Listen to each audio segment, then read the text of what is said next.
Hello à toutes et à tous et bienvenue. Nous sommes le lundi 13 janvier 2025. Vous écoutez votre podcast préféré depuis New York, le Café de l'e-commerce, saison 6, épisode 219, en direct depuis notre studio d'appoint, notre studio d'enregistrement, aka les couloirs du Javis Center. Je suis Laetitia et je suis accompagnée d'Adrien. Bonjour à tous, le Café de l'e-commerce est votre podcast favori que vous écoutez en train de manger un donut, un burger ou un hot dog. Notre promesse, décrypter l'actualité e-commerce à la sauce US. Pas cheesy et encore moins creepy. Le Café de l'e-commerce vous propose de faire votre veille différemment dans vos oreilles. Et au sommaire de cette émission, retour sur le deuxième jour de la NRF. Pendant 3 jours, on vous l'a dit, on vous fait un récap de ce qu'on a vu, entendu. Cette série s'appelle donc NRF pour notre récap français. Laetitia. Adrien. Prêt. Synchronisation des montres. Alors Laetitia, qu'est-ce qu'on a fait aujourd'hui ? Alors aujourd'hui, mais comme d'habitude, pour ma part, j'ai assisté à des conférences sur les marques, sur la Customer Journey et puis sur ces nouvelles générations de consommateurs qui obsèdent tant les retailers. Moi de mon côté, je me suis baladé dans les stands à essayer de découvrir des petites pépites. Et surtout, nous avons interviewé pas mal d'acteurs, surtout des techs, et on vous promet d'apprendre plein de choses.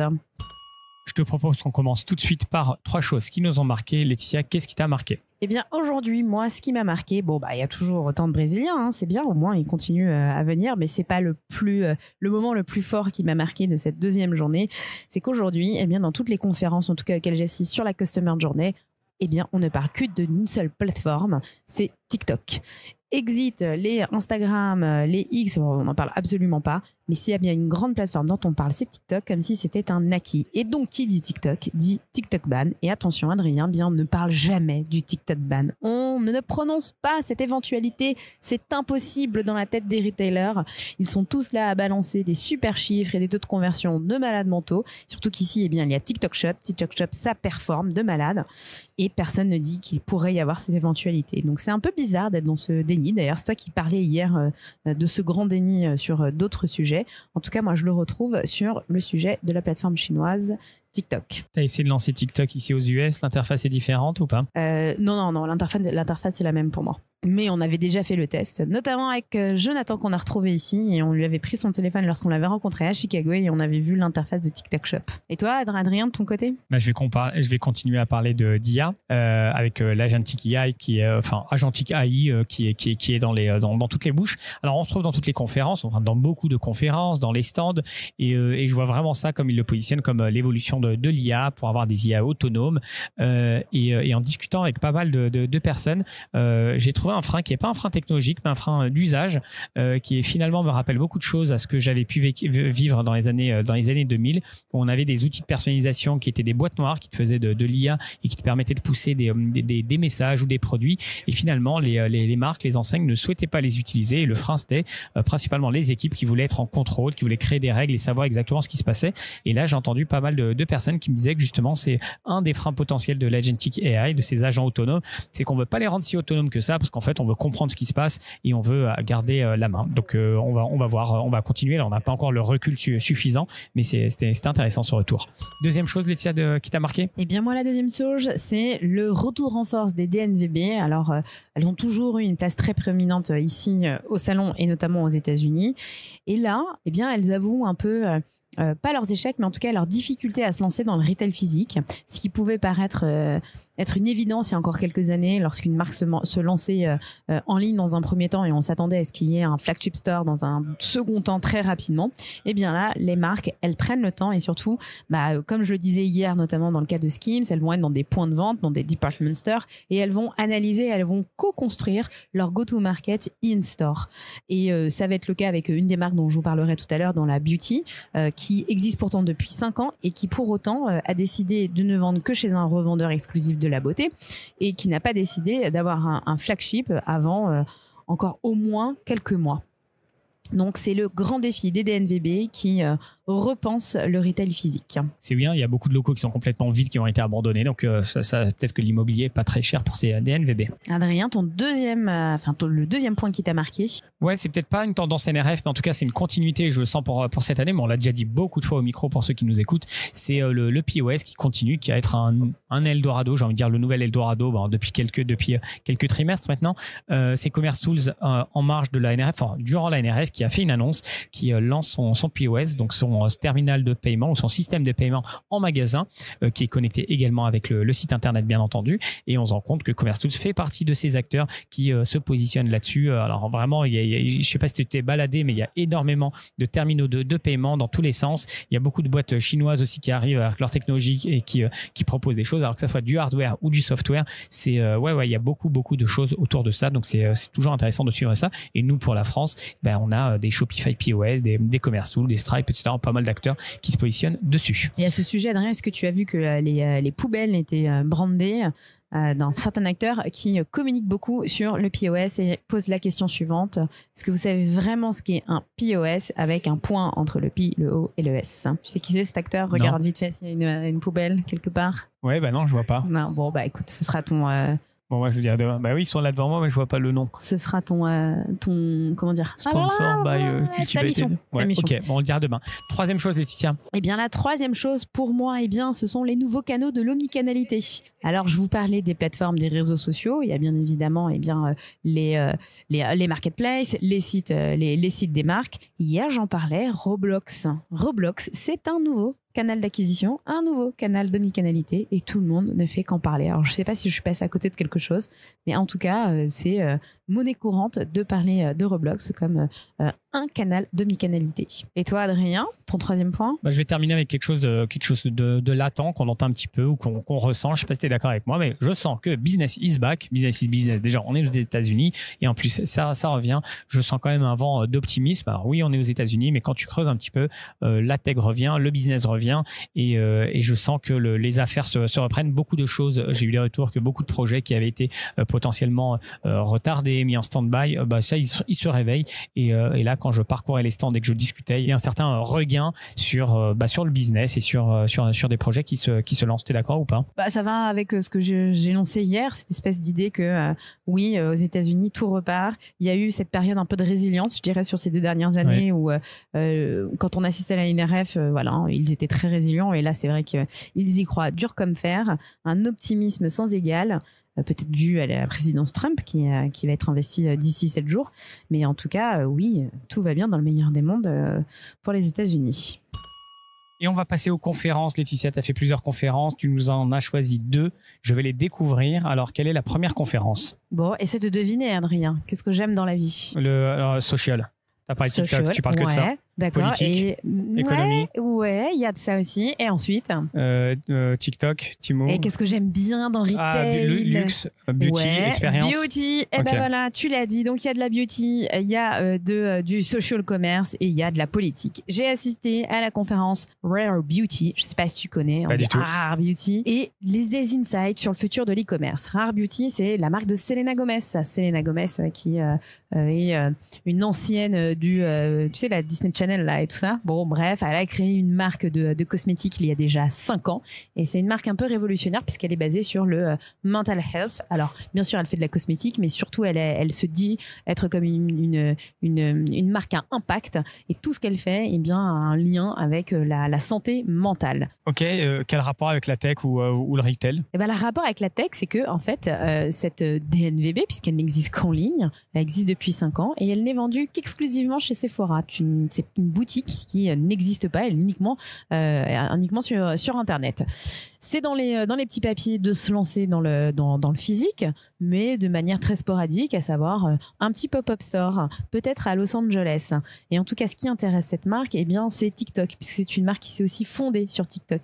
C'est comme je le disais un peu dans des précédents épisodes sur Glossier, c'est pas un catalogue immense chez Rare Beauty, mais c'est un catalogue qui est très comment est-ce qu'on dit ça, qui se démontrent. Et en fait, c'est ce que disait, c'était la CMO qui était là, qui expliquait que l'avantage d'aller sur TikTok, c'est que tous les produits étaient démontrables et on peut les expliquer sur la plateforme puisqu'elle est conçue pour ça.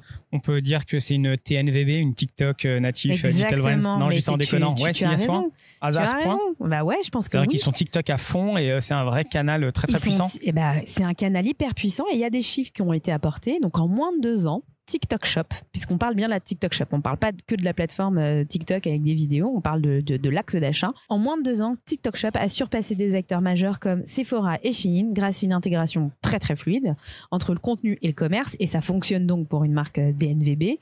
Et le panier moyen, il n'est pas très élevé, il est de $35, mais ça correspond vraiment à la cible de Rare Beauty. Donc une évolution mais vraiment exponentielle, et c'est là où je te disais, on ne parle pas du TikTok ban. En fait, j'ai l'impression que quand les gens parlent de TikTok, c'est tout ce qui peut se passer. Alors peut-être que c'est nous les Européens qui font une fixette sur ce ban. En tout cas, eux, ils en font pas mention et ils vont investir encore. Enfin, en tout cas, c'est ce qu'ils disent. Ils disent qu'il n'y a aucun intérêt à mettre plus d'argent sur une autre plateforme que TikTok Shop. Ils ont parlé de magasins ou pas du coup? Mais très peu. Alors les seuls magasins dont ils n'ont pas de magasin, c'est Sephora. C'est le revendeur exclusif et unique. Ils n'ont pas envie d'ouvrir un magasin, c'est pas dans leur plan. Ils vont faire un pop-up store cette année à Los Angeles, mais c'est pas du tout dans leur plan. Et eux, TikTok Shop et leur site e-commerce, ça leur va très bien. Oui, mais on verra dans 2-3 ans, ils vont t'expliquer qu'ils ouvrent des magasins parce que c'est le sens de l'histoire, machin, patakou. Enfin, bon, pour le moment, en tout cas, c'est pas d'actualité. Il y avait un peu d'IA ou pas du tout? Pas trop. Pas trop. Peut-être sur de la personnalisation, mais on sentait que c'était pas le gros du sujet. T'as appris des trucs sur l'aspect communautaire, sur peut-être les Gen Alpha, etc. On en parlait hier. Il y a des trucs un peu intéressants ou pas trop? Des trucs intéressants, c'est que ça reste des communautés qui sont beaucoup dans l'exploration, qui sont très fidèles aux marques, mais qui peuvent. Alors, il y avait une slide qui expliquait que sur un produit, ils pouvaient acheter 5 marques différentes sur un même produit, mais ils vont toujours acheter ces mêmes marques différentes, là où des générations précédentes avaient leur marque fétiche. Et alors, ils ont donné la leçon à tout le monde, ce qu'il faut faire. Il y a des bons conseils ou c'est pas trop applicable parce que leur situation elle est assez particulière? Non, moi je trouve que les conseils étaient plutôt bons, en tout cas sur l'intégration avec TikTok Shop. Et puis surtout, ils nous expliquaient que l'approche de Rare Beauty, c'était de combiner un storytelling très puissant et surtout, tu le disais tout à l'heure, l'engagement communautaire qui va forcément aller de pair avec une innovation omnicanale. Et donc, si tu engages ta communauté et plus particulièrement sur une plateforme comme TikTok et TikTok Shop, eh bien ton storytelling est tout trouvé. Il y a un truc très intéressant qu'ils expliquaient, c'était qu'en fait, quand on est sur une plateforme comme TikTok, on est là pour raconter des histoires. Mais comment tu fais quand tu as l'histoire de ta marque? Il va falloir que tu la décimes et que tu racontes des petites histoires dans la grande histoire. Et ça, c'était un grand défi, et ne pas se perdre en racontant des stories, c'est le principe de ce genre de plateforme, ne pas se perdre à raconter tout et n'importe quoi sur le produit et sur la marque. Et ça, c'est l'un des enjeux, ne pas se perdre dans ces stories-là. Deuxième conférence. Eh bien, c'était Shopify. J'ai retrouvé mon petit Harley qui était on stage, très bien accompagné. Alors, il avait ses gardes du corps. Je les ai pas vus, mais en tout cas, je sais pas si t'as déjà remarqué, Adrien, et c'est quelqu'un qui me l'a fait remarquer. Il avait sa veste en cuir? Non, il est toujours en t-shirt noir. Okay. Il montre toujours ses gros bras. Mais il est toujours en conférence avec des femmes, en fait, et c'est vrai. Et il parle très souvent de sa femme et de ses filles. C'était le cas. Il parlait de Shopify, mais surtout, il avait je ne sais plus qui on stage. Alors, je ne me souviens plus de la marque et de la deuxième personne qui était plus une analyste. Mais en tout cas, il parlait bien évidemment de Shopify. Alors, qu'est-ce qu'il a raconté? Que c'est les plus forts, les plus intelligents, les plus beaux? Il a parlé du trillion, forcément. Tu sais, ces fameuses publicités.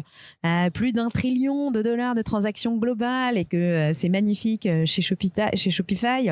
Il a parlé, bien évidemment, Shopify POS.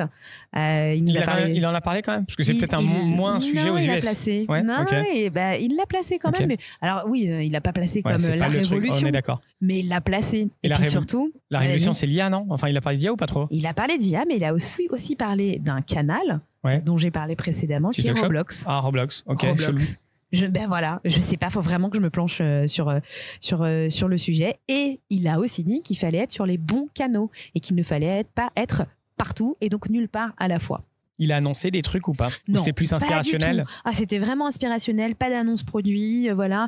Il revient sur la communauté de consommateurs. Alors ça revient sur tout ce que je disais, que les marques doivent s'inspirer de l'UGC, de ce qu'on entend sur les marques, des communautés, et que surtout il fallait pas mépriser. Alors c'est peut-être pour nous les Européens, mais en tout cas voir d'un mauvais œil ces nouvelles générations de consommateurs. La salle était pleine à craquer ou pas? Mais comme d'hab, quand c'est Shopify on stage et quand c'est le président qu'elle a, c'était la folie. Et puis alors attends, je vais te dire, c'est même mieux, c'est qu'en fait, quand tu as le speaker qui annonce Harley Finkelstein, tu as des gens qui applaudissent. Non, vas-y, arrête, je c'est te abusé. jure, rockstar, rockstar. C'était toi la première qui applaudissait debout à crier, donc je suis. Non, j'essayais de trouver une place. Moi, j'y étais pas, et bon bref, je savais que tu y allais, donc tu allais me faire un compte rendu. Je ne peux pas cacher ma fascination pour Harley Finkelstein, c'est ça le truc. Bah écoute, merci beaucoup. Et demain, tu as des confs intéressantes? Tu les as déjà notées? Ouais, je les ai déjà notées, mais je ne sais plus ce que c'est. Non, mais voilà, on va les découvrir. Je sais que c'est des marques que je vais aller voir. Voilà. Et bah, au top. Les 3 techs de la journée, bah pour cette première, c'est pas vraiment une tech, Laetitia. Avec qu'est-ce qu'on a pu voir? Bah écoute, tu sais très bien qu'à chaque année, il y a des délégations qui viennent. Certaines exposent, d'autres n'exposent pas. Et il y a une délégation qui est importante ici à la NRF, c'est la délégation israélienne qui envoie et qui est un gros pourvoyeur de startups qui exposent. Et nous, on a eu la chance de rencontrer Kate Koren, qui est la personne en charge de la division retail pour Israel Export Institute. Donc, c'est un gros pourvoyeur aussi de start-up. Elle parle français, c'est une ancienne de L'Oréal. C'est vraiment un superbe échange qu'on a pu avoir ensemble et on l'écoute tout de suite. Et nous retrouvons Kate sur le salon NRF. Hello Kate. Bonjour Kate. Bonjour, le café du commerce. Comment tu vas Kate? Ça va très bien, merci. Ça va très bien. Bon, alors Kate, est-ce que tu peux nous dire qui tu es et puis ce que tu fais ici, ce que tu représentes lors de la NRF? Alors, j'accompagne une douzaine d'entreprises du secteur du retail tech et de l'e-commerce israélien pour un pavillon israélien à NRF. En fait, je fais partie du Israel Export Institute, donc l'Institut d'export israélien, et qui prend souvent l'initiative de monter un pavillon national pour Israël et ses entreprises, notamment les startups, dans les plus grands salons du monde, dont évidemment NRF fait partie, NRF étant le big show du retail. On a 12 startups et entreprises israéliennes avec des technologies toutes plus innovantes les unes que les autres avec nous. Et voilà, je suis très fière de les accompagner aujourd'hui dans ce pavillon sur lequel on a vraiment une petite représentation de l'environnement retail tech et e-commerce israélien qui est extrêmement large. On a environ 250 entreprises sur l'environnement retail tech e-commerce avec toutes sortes de technologies qui vont d'une manière générale en Israël de la logistique, des solutions pour améliorer la logistique, l'inventaire, en passant par beaucoup de solutions in-store avec beaucoup de technologies pour améliorer l'assortiment et aussi le service aux consommateurs ou plutôt aux clients en magasin, en passant par des technologies de 3D, visualisation 3D sur le e-commerce, le pricing, les paiements.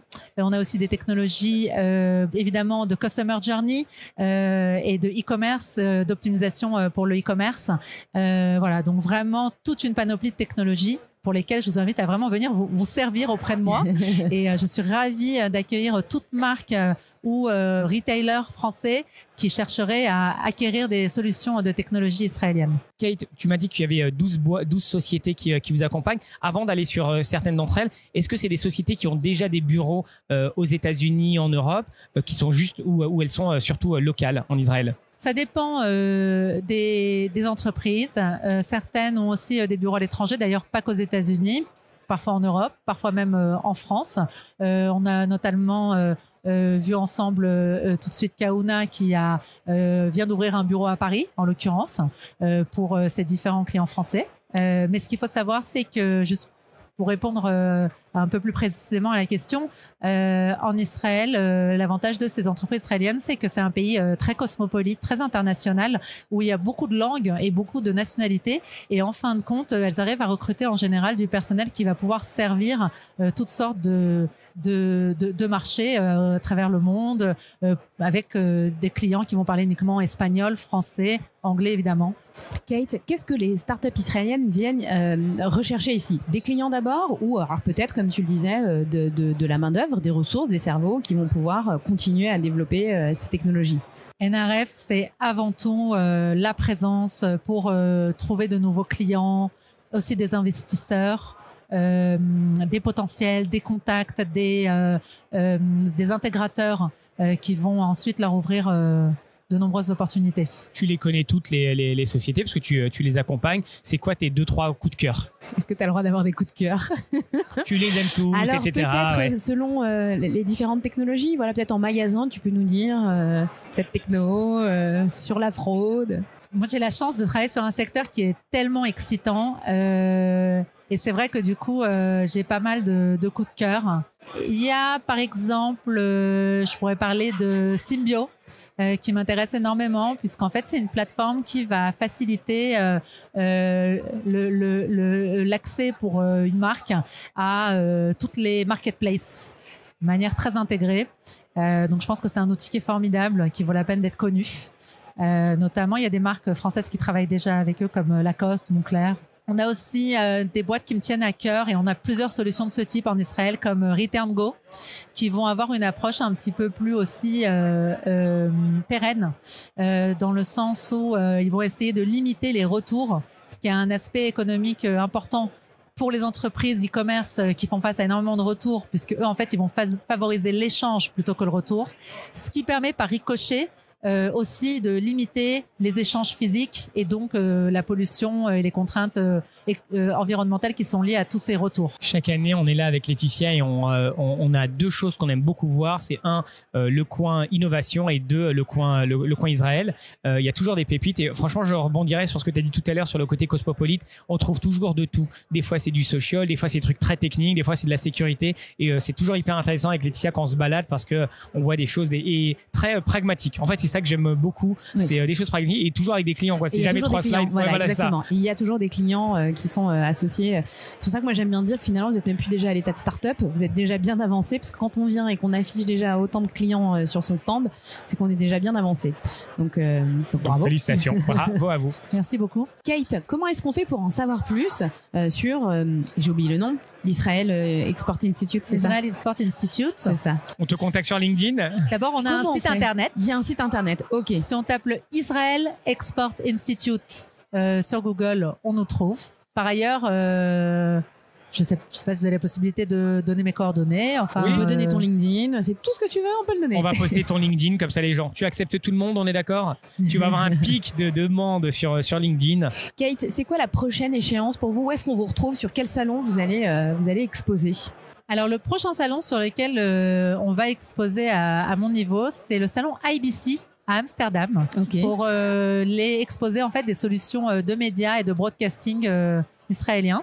Ça fait aussi partie des secteurs dont je m'occupe. Mais il faut savoir qu'au niveau de l'Institut d'export israélien, on a vraiment des présences sur énormément de salons pour énormément de verticales. Ça va de l'eau au médical, en passant par l'agriculture jusqu'à la cybersécurité. Et en passant par l'e-commerce. Kate, on se voit en septembre à Paris pour NRF Europe ou pas? Tu seras là? Alors... on n'a pas le droit d'en parler encore? Non, c'est pas ça. Je pense qu'on va partir sur je souriais parce que j'ai eu une longue discussion avec eux hier. Cette équipe très sympa. Camille. Ouais. Arnaud, ouais. Et je crois qu'hier. Il y a Kevin, Guillaume, on les connaît bien et ils nous écoutent.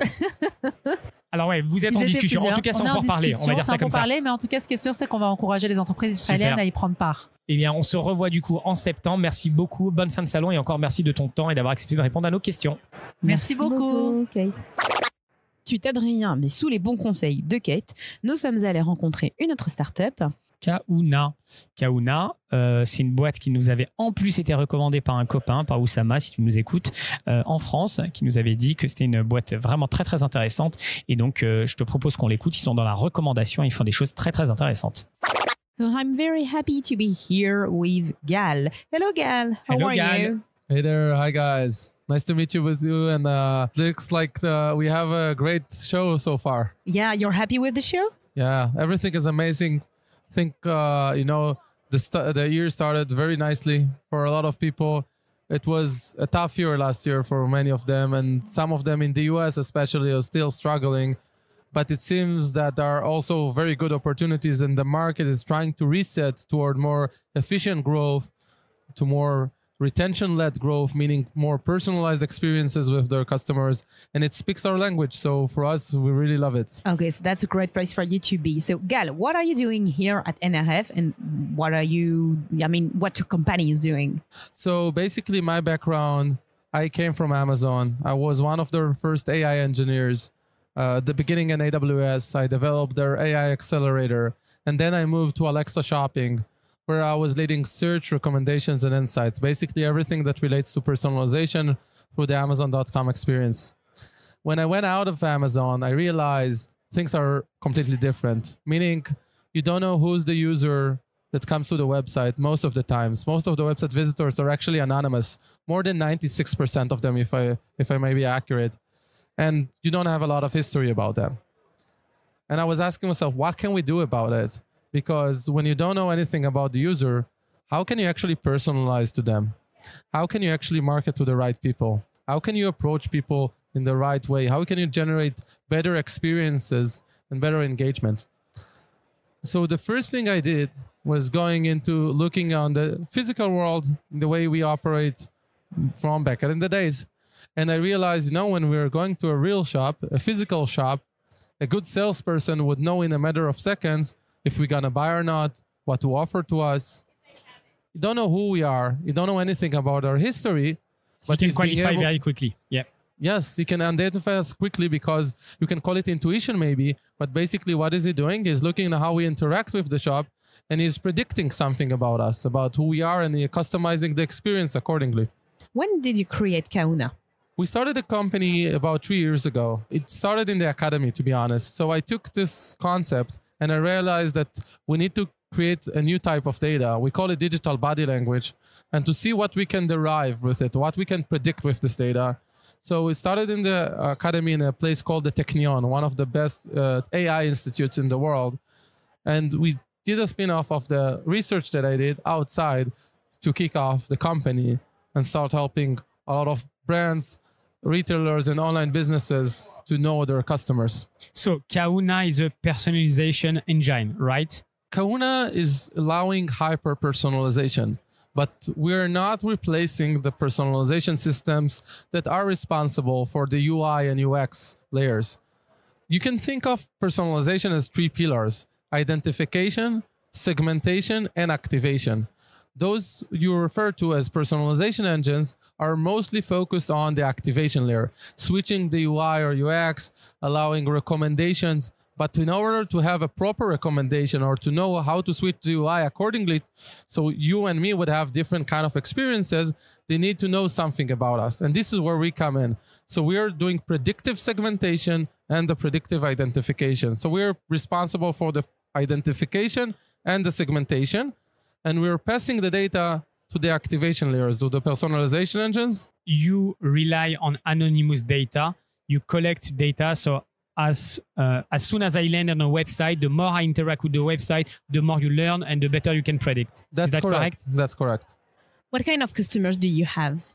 So basically, a lot of our customers today are from fashion, luxury, beauty, consumer electronics. We have some hospitality now and travel that came in, and we're looking into other verticals as well as we move forward. Companies from the banks and insurance companies, SaaS, everyone. And you're addressing worldwide. Yes, companies. Yes, we initially started. Most of our customers were from the US, and over the last year, we significantly put more emphasis also into Europe. Specifically, we went into France, Italy, and Spain. And that's why you just opened an office in Paris. Yes, exactly. We opened a new office in Paris. We have now about 4 employees there, and we assume it's going to extend significantly over the next year or so. Gal, how do you see the market going? What are the trends in this kind of a recommendation, personalization with AI? So we can all agree that within 3 to 5 years from now, in every customer-facing solution, we're going to have some AI component in it, right? But one thing that is completely missing is the context. I'll give an example. When you're going today to ChatGPT and you write a very scrappy kind of a question, it won't work well. But if you provide it the proper context, it would really perform. We're missing today the context. And this is what Kahuna is trying to provide to all of those solutions. And this is something I want you to think of and remember when you're trying to harness now AI for generating to generate images, text, videos. It's great.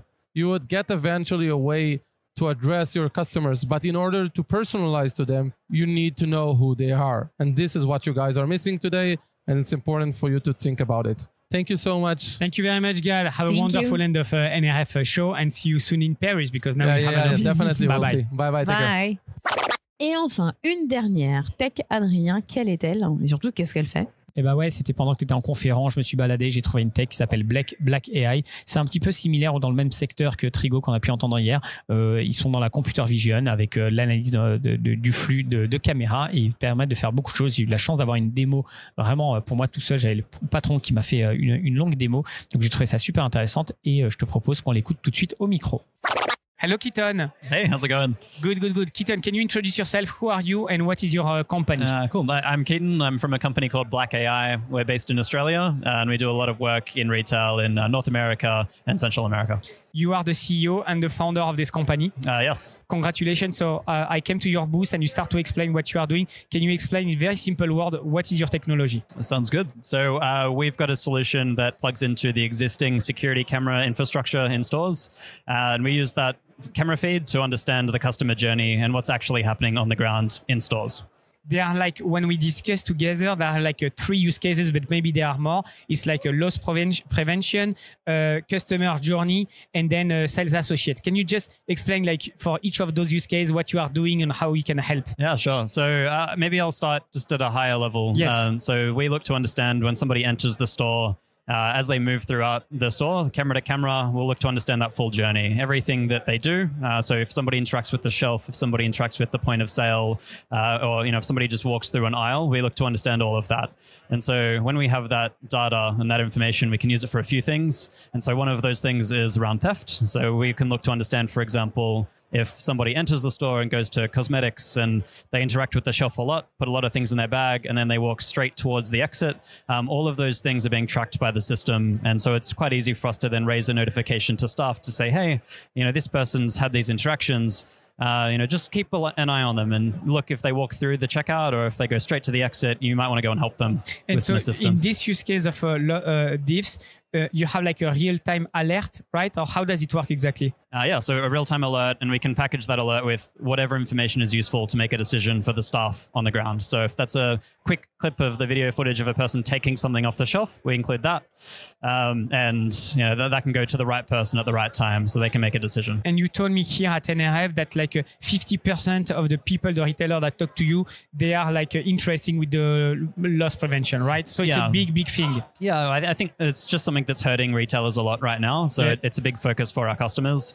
Otherwise, our use cases are mostly focused around identifying friction in the customer experience. So if people are waiting in queue for too long and abandoning their carts, we can detect that too. Or if somebody's waiting for sales assistance, for example. But what do you do exactly? So real time, you hear that, I'm like kids, I'm impatient. After 30 seconds, I want to leave the store. What do you do exactly? Does it work the same way you send an alert to someone? Yeah. Or what? Or is it like at the end of the day, you do those kind of analysis? Yeah. So we can enable alerts to either the store manager or to specific staff that might be working in and around checkouts. And we've done that in the past. It really just comes down to like, what are the friction points in your store and what are you trying to improve? And we try and just get the right information to the right staff at the right time. Something that I really like when you did a quick demo to me is that you can create your own roles or segment of people, right? Yeah. I want people that went to buy this kind of product, they stayed more than 5 minutes or whatever, and that gets confused or whatever. And it's like in few clicks, you can then have a report. Can you just help us understand? Talk to me about this. Yeah, sure. So I guess we've built the system to be as flexible as it can. So we've got a user interface that either the store manager or staff can use themselves to create sort of segments of behavior that are interesting. So that could be, for example, I want to know if somebody enters, they interact with things and they go to the checkout and they're there for 3 minutes or more and they haven't yet got to the front of the queue. I want to know about that immediately. But I think the main thing for us is we want to empower the staff in the store to be able to alert themselves rather than having to rely on us to set the system up and configure it for them. Alert in real time or analyze the day and then make some changes in the process, or both? A bit of both, right? Like if you want to set up these rules to find long queue times, the first important thing is to be able to measure it historically, see the trends and validate and verify actually these are behaviors that are commonly happening and they're important. And so the historical review of how a store has been performing is a big part of the product. But once we know what's important and we know what those behaviors are, we can switch the system to run live and then deliver those notifications. You told me before we start the recording that you can integrate to any camera, even the whole system. Can you help me understand something? The technology is going very fast. Are we getting better and better with those old cameras? And you compare 2 years ago and today, you could have much more insight, granular insight on the camera. And give me an example of some existing limitation. So I'd say to say that we use every single camera ever made, that's not true, but about 95% of the cameras on the market we can work with. It's just very difficult to do, but for us it's important. It just makes it very scalable and easy to adopt the system into new stores without having a massive cost. So that's quite important to us. I think what we can do with those existing camera feeds is only increasing. So if I compare our product 2 years ago to today, we can just go into so much more detail around the behaviors and the things that are happening in the store. And I think that's going to continue. But at the same time, the cameras seem to be getting better and better. Those are on the market. Is there something that that it's very difficult to do, some kind of a limitation, computer vision limitation? I don't know, some kids playing and you think that they are stealing, but it's just a kid. Well, I don't know. I think a big thing for us is so you can only detect what a camera can see reliably, right? And cameras can be installed very differently, in one store to another. Exactly. And one camera might be recent, and in a different store it could be from 5-10 years ago. And so we intentionally don't try and detect if an interaction was with a specific product, mostly because that can appear very different on one camera to another and one store to another. And so we stick to understanding interactions at a product, at a category level or at a shelf level. And so that could be a limitation. But for us, taking that limitation on means that it can be very robust, the solution that we have, and it's always going to perform the same in every store. So it limits a few things, but it's also a bit of an advantage. I mean, it's a smart way to integrate your solution because then you can implement very quickly, because basically it's only software. You can define the zones of the stores and then you can define the rules and that's it. So implementation is very fast, right? Yeah, exactly. And we don't need to do training for every product. And have we discussed before about autonomous store. Those are you told me that you need tons of camera to track everything. Here you just do it. It's a quick, fast, but at least you have some quick win. Exactly. It's kind of for us to focus on incremental improvement of the store rather than complete overhaul. And Keaton, would you agree that it's a greenfield? The vast majority of retailers don't have anything. They have camera, but they don't use it, and they don't have those kind of solution. Yeah, absolutely. I think most of the customers we've worked with, either this is the first computer vision project that they've engaged on, or maybe they've done a small handful. But yeah, I'd say definitely a greenfield. And Keaton, so we are at NRF, we are at the beginning of the year. How is it going with your company? What's going on in 2025 for you? Yeah, it's going really well, and I'm quite excited about, I'd say, the year ahead. And for us, I think the big thing at the moment is that we're working with a small handful of customers, but they're all very, very big retailers. And so I'm really excited to start working with more retailers and potentially smaller brands, just that can move quickly and can adopt, and we can experiment and partner on new use cases. For me, that's very exciting. So hopefully I see you in France and closing some big retailers. Thank you very much for your time. Good luck. We'll put your LinkedIn for people that are interested to know more. I don't even know if you mentioned the name of the company. So it's Black.ai, or is it just Black? Yeah, Black AI. Where does it come from, the name? Well, it's something that I think we settled on 9 years ago now. So I need a nice story around this. There's nothing. If we work in computer vision, which is taking information from light, and if an object absorbs all of the light information it's exposed to, the color of that object is black. And so I love this. This is very an engineer answer. So there's no marketing around this. Now I love this. Thank you very much, Keaton. Thank you for your time. Bye bye. On arrive à la conclusion, Laetitia. Alors conclusion cette journée pour toi. Eh bien, écoute, il y a une espèce d'obsession sur toutes les conférences auxquelles j'assiste, c'est définir ce nouveau consommateur. Alors hier, je vous parlais de la Gen Z et de la Gen Alpha. Bon, on continue à en parler, mais ils sont bien conscients, les Américains, qu'ils vont pas pouvoir faire des personas comme ils ont l'habitude de faire, puisque le propre de ces générations, c'est d'être un peu volatile, d'être un peu partout et de pas avoir de critères de consommation bien définis. Et eux, ce qui les obsède, eh bien, c'est comment est-ce qu'on va pouvoir adresser ce nouveau consommateur. Et dans un premier temps, avant de l'adresser, c'est déjà le comprendre. Oui, ça revient sur ce que tu disais aussi de la génération Z à la génération Alpha. C'est toujours regarder quel est mon consommateur et quel est le consommateur de demain. Et ça revient aussi avec l'optimisme qu'on citait tout à l'heure. Donc finalement, la boucle est bouclée. Tu avais autre chose aussi en conclusion? Et du coup, ça découle de ça. Le nouveau consommateur, il a des méthodes avant de consommer, de découvrabilité. Et là, ça rejoint bien évidemment ces plateformes, TikTok, on est dans le déni de TikTok, Roblox qui a un bel avenir. Maintenant, moi, je m'interroge, alors peut-être parce que je ne suis pas très familière de Roblox, mais en tout cas, la découvrabilité, eh bien, elle va certainement changer et ça, on le ressent et elle va changer parce qu'il y a de nouvelles habitudes de consommation en boutique, mais aussi sur les plateformes. Et toi, Adrien, ta conclusion ? Ouais, cette journée, c'est finalement la continuité d'hier, l'optimisme qui est toujours là partout dans les discussions. Donc ça fait plaisir. J'espère qu'il va y avoir un effet de bord et que ça va arriver en Europe. Si c'est un vrai optimisme qui se traduit par des projets et par un regain de business, de projets et puis d'innovation. Et puis et en même temps, finalement là, ces dernières années, elles étaient difficiles et les consolidations dans la tech vont continuer, les rachats vont continuer. Donc voilà, c'est une année hyper intéressante. Est-ce que ça sera l'année de la reprise? Je sais pas, mais je veux croire qu'il va y avoir des bonnes nouvelles cette année. Et mea culpa, hier je vous disais qu'il n'y avait pas du tout de conférence sur la durabilité et la sustainability comme on dit. En fait, il y en avait bien une, elle avait lieu ce matin, je l'ai loupée malheureusement, c'était sur l'économie circulaire, mais c'était une petite conférence. Donc bon, ça, il y a quand même un léger intérêt, mais ça reste pour moi dans les mauvais points de la NRF. Eh bien, merci à toutes et à tous d'avoir assisté, d'avoir écouté ce deuxième récap de la NRF. Rendez-vous demain. On a plein de surprises encore à vous partager et on espère que ces épisodes spéciaux vous plaisent. À demain et merci encore. Vous êtes extrêmement nombreux à nous écouter, spécialement quand on couvre des événements comme la NRF. Donc, merci à vous. Alicia, tu es prête pour ce soir? Pour la grande teuf? Je suis prête pour ce soir, c'est la fête chez Vtext. Alors je sais pas si c'est une fête, mais en tout cas ça a l'air d'envoyer du bois comme on disait en 1998. Donc c'est qui on dévoile ce qui va se passer ou tu en parleras demain? J'en parlerai demain. Ok, écoute, dans grande soirée. Non mais moi je suis très excitée d'y aller parce que il va y avoir Simone Biles et Rebecca Andrade, tu sais qui c'est, Adrien, ou pas? Bon. La première, c'est la gymnaste, non? La deuxième aussi. Ah, ok, je savais pas. Okay. Et la deuxième, Rebecca Andrade, elle est brésilienne. Ah, okay. Et elle a fait un truc de dingue aux Jeux Olympiques. Bon, voilà. Écoutez, encore, c'est beaucoup d'amour pour les Brésiliens parce qu'on les voit sur les confs et également hors des confs. Et oui, les Vtext, c'est brésilien. Donc, au plus, ça s'explique.